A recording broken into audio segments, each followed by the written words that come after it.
Oh, can you hear the rain? All right, so in this particular experiment, I'm going to be using something called a dirty pour. Uh, Basically, what you do is you make up your paint with your medium and then pour them into a little single container. Put your canvas on top, flip, take it out, and then see what happens. I saw some pretty cool videos on the Decor website, so we'll see. So sticking with the same paint, so you guys can't see what I'm doing. Decor media fluid acrylic, translucent white, primary yellow, primary cyan, primary magenta, and then the pouring medium using a 1-to-1 ratio for these experiments. And and I got a message from somebody saying, show us how to push the push pins in.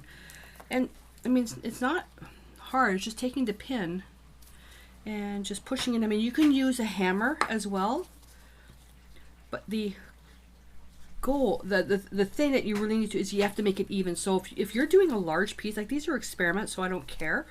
But if you were like when I do a large piece, I am going to do a large one because Joe says you got to do one for our office. And I'm going to use a level to make sure, because if it's off, like if it's not level, then the stuff's going to all lean towards one side. All right.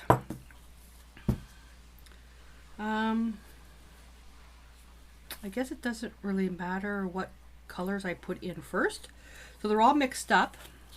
So I'm just going to pour them into the one container. Okay, so that's the red. That's the primary magenta. And this has to go in very slowly.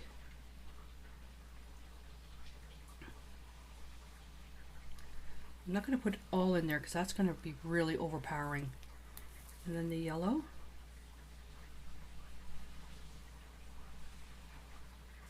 I'm going to add more of the yellow. And then the white. I have no idea. Oh, this is probably going to turn into mud.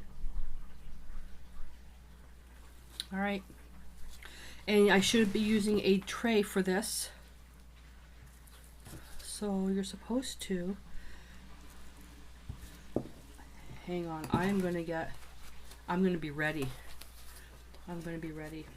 But yeah, my palette is set up. It's still, the stuff's still drying.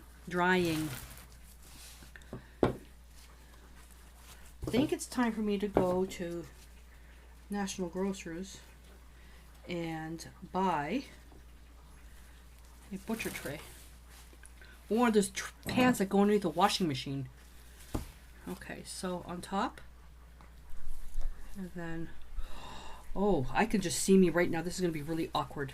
Okay, so if I just do this over, let go, on here,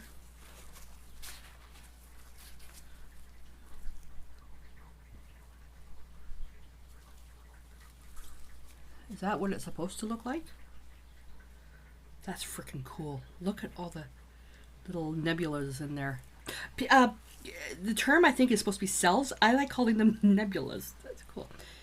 And I'm not sure if I'm supposed to tilt it, but you know what? Let's just do that. Oh, and I'm gonna get a brush.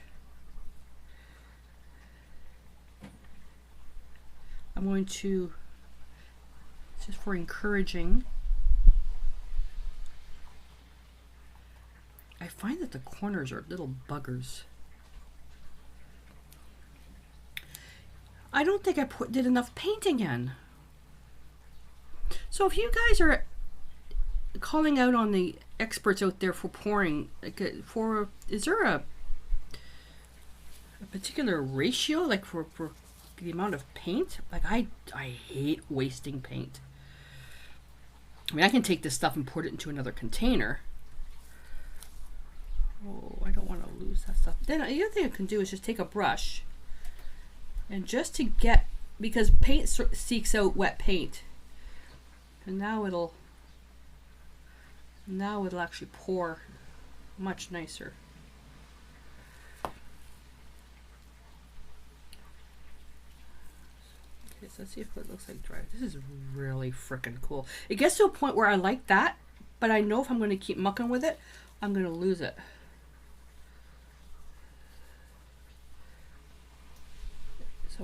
So you know what's, oh, these are neat. I don't want to lose those. So anytime with experimenting, and I'm pretty sure you guys go through it too, is the idea of, you know, wasting the product. Because, you know, everything, it's money. It's money. What if I did this? Ha! Okay, that works. That works for me. That works for me. Yeah, look at that. That works for me. Oh, you guys that are experienced are going, what the hell is she doing? You know what I'm doing? I'm experimenting and I'm having a freaking good grand old time right now. That's really neat. Look at that. If I just tilt it a little bit more, I like to put more of that white. Okay. I'm going to put that on a different piece of palette paper because I want to keep this. And I also thought what would be really neat is painting on these. So a new way of book of background. So book of background is using pouring, which is kind of cool. I like that. This reminds me of a geode. All right, so I'm gonna let this sit overnight to dry, and then we'll take a look at it tomorrow, and we'll varnish it.